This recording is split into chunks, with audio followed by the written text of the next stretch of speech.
Uburorero bwa hafi ni ibiziga bibiri vy'abagabo bitigeze bimenyekana beruka gutogwa ku metero 500 hafi y'uruzi Rusizi ku mutumba Nyamitanga muri komine Buganda kuri uyu wa gatandatu heze. Amakuru ava muri komine Buganda avuga ko vyari biboheshejwe amashati bari bambaye. Mu ntango z'ukwezi kwa gatandatu uyitwa Kariyo Joseph w'imyaka 38 yaratowe ari ikiziga ku nkengera y'uruzi Rusizi ku mutumba Marambo muri komine Rugombo. Amakuru yava mu Rugombo ico gihe yavuga ko yoba yishwe n'imbonerakure zirara zirakizura hafi y'uruzi Rusizi. Kariyo Joseph akaba yaramaze indwi imwe yarabuzwe irengero. Mu kwezi kwa kane guheze harishwe abantu babiri muri komine Rugombo. Abo nabo akaba ari umwana w'imyaka 15 yatewe ari ikiziga ku mutumba Rusiga. Amakuru ava mu Rugombo yamenyesha ko uwo mwana yishwe ugwagashinyaguro n'abantu batigeze bamenyekana. Ugira kabiri yishwe mu kwezi kwa kane guheze yitwa Ntamubano, yarasanzwe adandaza indagara. Yishwe n'abantu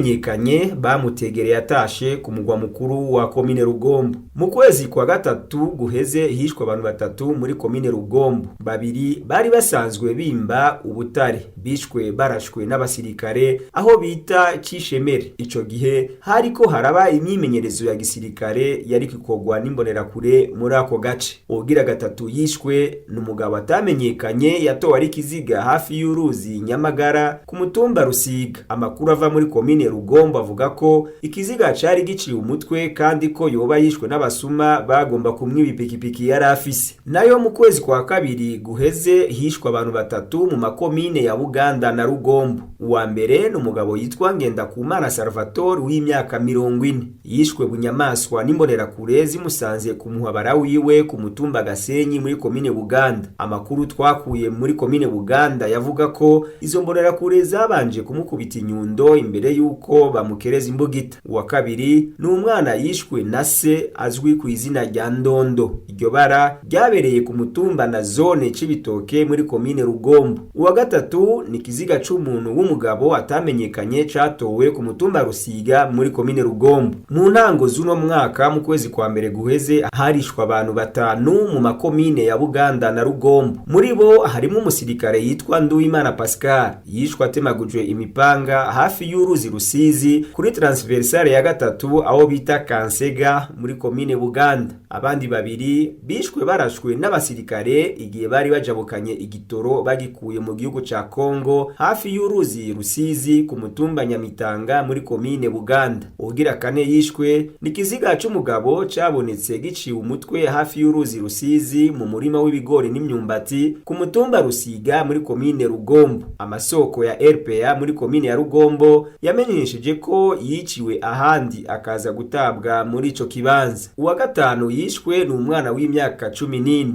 Ikiziga ciwe catowe hafi y'ibarabara gicenda impande y'ingoro y'umugambwe CNDD FDD ku mutumba Rusiga muri komine Rugombo. Uyu mwana amasoko yacu yatumenyesheje ko yishwe atemagujwe imipanga mu mutwe, igihimba kimwe c'ukuboko kikaba cari catandukanye n'umubiri kandi ko n'ikiziga cari catanguye kononekara.